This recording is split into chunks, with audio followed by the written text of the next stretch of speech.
లైఫ్‌లో ప్రతి ఒక్కరికి ఒక ఫేవరెట్ హీరో ఉంటారు. వాళ్ళని రియల్ లైఫ్‌లో చూడాలని, ఆటోగ్రాఫ్ తీసుకోవాలి అని, సెల్ఫీ తీసుకొని స్టేటస్ పెట్టుకోవాలి అని చాలా చాలా చాలా కలలు కంటూ ఉంటారు.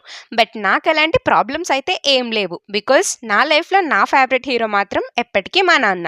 He is something beyond hero. Video skip చేయకుండా లాస్ట్ వరకు చూడండి అండ్ ఎంతమంది నా స్టోరీతో కనెక్ట్ అవుతారో చూద్దాం. కమింగ్ బ్యాక్ టు మై నాన్న.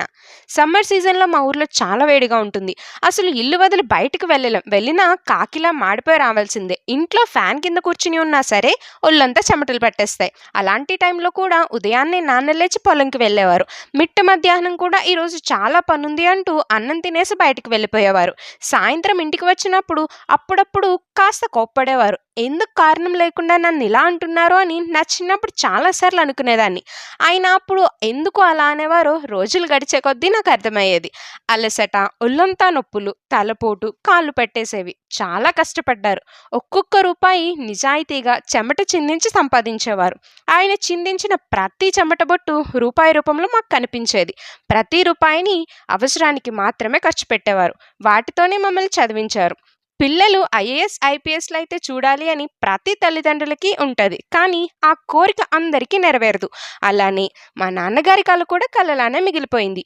ఐఏఎస్, డాక్టర్ లాంటి పెద్ద పొజిషన్ కాకపోయినా నెలకి కాస్తో కూస్తో కూతురు తనంతటి తాను సంపాదించుకోగలిగితే అంతే చాలు అనుకున్నారు. అనుకున్నట్టే ఈ చిన్న కల మాత్రం నేను తీర్చగలిగా. మొదటిసారి ఉద్యోగం వచ్చింది అన్నప్పుడు కంగ్రాట్స్ రా తల్లి అని ఒక మాట చెప్పేసి ఫోన్ కట్ చేసేసినప్పుడు ఏంటి నాన్న చిన్న మాట చెప్పేసి ఊరుకున్నారు అని కాస్త డల్ అయ్యా లోపల లోపల. తర్వాత అమ్మ చెప్పిన విషయం ఏంటి అంటే, మీ నాన్న ఎంత పొంగిపోయారో తెలుసా, నా కూతురికి ఉద్యోగం వచ్చిందని ఇక్కడ ఓ గొప్పలు చెప్పేసుకుంటున్నారు.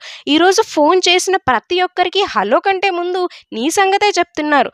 చాన్నాళ్ళకి ఆయన దర్జాగా రోడ్డు మీద తిరుగుతున్నారు తెలుసా అన్నప్పుడు అమ్మ అలా చెప్తూ ఉండగానే నా కళ్ళల్లో ఆనంద బాష్పాలు తిరిగాయి. ఏంటో ఈ నాన్నలున్నారే, పైకి ఏదో పెద్ద గంభీరంగా కొండల్ని పిండి చేసే బలశాలిలాగా ఉంటారు. లోపల మాత్రం మనసు మాత్రం దూది కంటే తేలిగ్గా ఉంటుంది.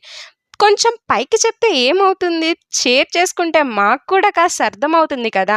అర్థం చేసుకునే భార్య కావాలి అబ్బాయిలు గట్టిగా కోరుకుంటారు కదా.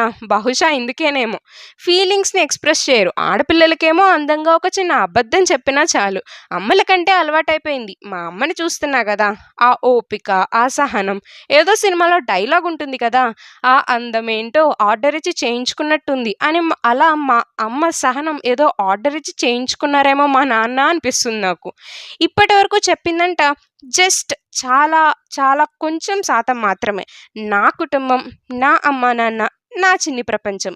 నా ఈ చిన్ని లోకంలో నాన్నకి ఒకరోజు బర్త్డే సర్ప్రైజ్ ఇవ్వాలి అనిపించింది. సో ఈరోజు నాన్నగారి బర్త్డే. ఇన్స్టాగ్రామ్లో చూపించే యాస్థెటిక్స్ చాలా బాగా నచ్చుతాయి నాకు. బట్ నచ్చడంతోనే అవ్వదు, మనకి కాస్తో కూస్తో చేయడం రావాలి. నేను ఆర్ట్స్ని చాలా ఎంకరేజ్ చేస్తాను, కానీ పర్సనల్లీ చాలా వెనకబడి ఉన్నాను. సో ప్రస్తుతానికి నాకు వచ్చినట్టు నా రూమ్లో చిన్నగా ఇలా డెకరేషన్ చేసి, నా చేత్తో నేనే ఒక చిన్న కేక్ వేసి, స్వీట్ కోసం గులాబ్ జామున్ రెడీ చేసి, నాన్న కళ్ళు మూస్తూ నా రూమ్లోకి తీసుకుని వచ్చి ఇలా సర్ప్రైజ్ ఇచ్చాను. అండ్ స్పెషల్గా గిఫ్ట్స్ ఏమీ ఇవ్వలేదు. బట్ నా శాలరీతో వన్ మోర్ సర్ప్రైజ్ ప్లాన్ చేస్తున్నా. అండ్ అది జరిగినప్పుడు మళ్ళీ మీతో డెఫినెట్గా షేర్ చేసుకుంటాను. అసలు మిడిల్ క్లాస్ లైఫ్లో హ్యాపీనెస్ ఉండదు అని ఎవరన్నారండి? హ్యాపీనెస్కి డబ్బుతో సంబంధం లేదు, మన మనసుతో మాత్రమే సంబంధం ఉంది. సమ్మర్లో చెమటలు పట్టేలా కష్టపడినా, రైనీ సీజన్లో జలుబు జ్వరం వచ్చేలా వర్షంలో తడిచినా, కారణం లేకుండా కోపం తెచ్చుకున్నా, మంచిగా చదువుకుని నేను ఐఏఎస్ అవ్వకపోయినా, నాన్నకి నేను కూతుర్ని కాకుండా పోను, నాకు నాన్న సూపర్ హీరో కాకుండా పోరు. ఇంత ధైర్యంగా ఎలా ఉన్నావు నువ్వు అని నన్ను ఎవరైనా అడిగితే నా ఆన్సర్ ఏంటో చెప్పనా? కష్టాలొస్తే దాటేది నేనే, కానీ దాటి ధైర్యాన్ని ఇచ్చేది మాత్రం నాన్న. బై ద వే, నాన్న కోసం అండ్ నా కోసం నా ఈ స్టోరీని ఇక్కడి వరకు చూసారంటే సమ్వేర్ వీఆర్ కనెక్టెడ్. సో ఈ కనెక్షన్కి గుర్తుగా ఒక చిన్న లైక్. అండ్ చాలా మాట్లాడుకున్నాం కదా, సో సబ్స్క్రైబ్ చేసుకుంటే చాలా హ్యాపీగా ఫీల్ అవుతాను. అండ్ మీ నాన్న కోసం మీకు గుర్తొచ్చిన ఒక స్వీట్ మూమెంట్ కామెంట్లో రాయండి. Let's celebrate dads who never celebrated themselves. This is Shravani signing off with love for all the silent superheroes out there.